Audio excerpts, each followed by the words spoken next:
সবাই নতুন ব্লগে আবার আপনাদের স্বাগতম। এই যে ভার্সন MT-50 সবকিছু আমরা একজনের জন্য ওয়েট করতেছি। এটা হইলো বুগাটি পেনেগাল।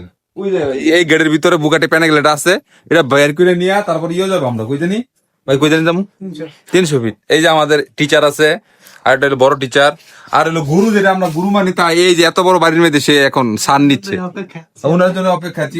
উনি আসলে আপনাদেরকে আবার বলবো উনি কি কারণে এই গ্যারেজে নিয়ে যাচ্ছে, কিভাবে নিয়ে যাবো সেটাও আপনাদের দেখাবো। হ্যাঁ, আমাদের সাথে থাকবে। ঠিক আছে গা, হাতে হাতে বোতল, পিছনে কি বুগাটি পেনে গেলে নিয়ে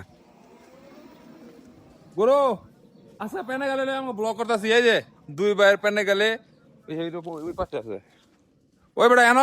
তো এখন যাব আমি মারুদের গাড়িটাকে নিয়ে সার্ভিস দিতে, রিল্যাক্সে গাড়িটাকে সার্ভিস দিব বুগাটি পেনেগালি, যার নাম বুগাটি পেনেগালি। এই গাড়িটাকে নিয়ে যাবো এখন গ্যারেজে গিয়ে এই গাড়িটা সার্ভিস দেবো। মারুবে আর ইয়াসিন পিছনে বসে আছে গাড়ির, আর আমি আমার গাড়ির সাথে দড়ি লাগাইয়া, ওর গাড়ির সাথে দড়ি লাগাইয়া দুইটা টান টান দিয়ে তারপর গাড়িটাকে নিয়ে যাচ্ছি। সবাই গেলে আসতেছিল অবশ্য, কিন্তু কিছু করার নাই, অনেকটুকু দূরে 2-4 কিলো হাত ধাক্কায় নেওয়াটা সম্ভব না। আস্তে আস্তে নিয়ে গেলাম আর কি। সবাই দেখে ওই যে মারুফ ভাই কয়, "এই ক্যামেরা বন্ধ করো, ক্যামেরা বন্ধ করো।" আমি কই, "না গুরু না, ক্যামেরা বন্ধ করা যাবে না।"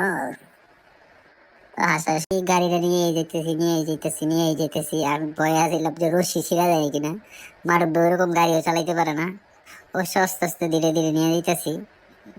এইভাবে গাড়িটা আরো কয়েকজনের নিয়ে গেছিলাম আমি অবশ্য। এইভাবে গাড়ি চালাইয়া, যার তেল শেষ হয়ে গেলে বা নষ্ট হয়ে গেলে গাড়ি, তারপরে এইভাবে নিয়ে যাওয়াটা, আমি এই টেকনিকটা আপনাদের দেখা দিলাম। এই টেকনিকটা আপনারা ফলো করবেন, তাহলে আরো ভালো হবে। দিস ইজ মারুফ কার, আর this is Guru. This is Guru. এই যে ছোটবেলার গুরু নষ্ট জিনিস শিখেছে আমগো।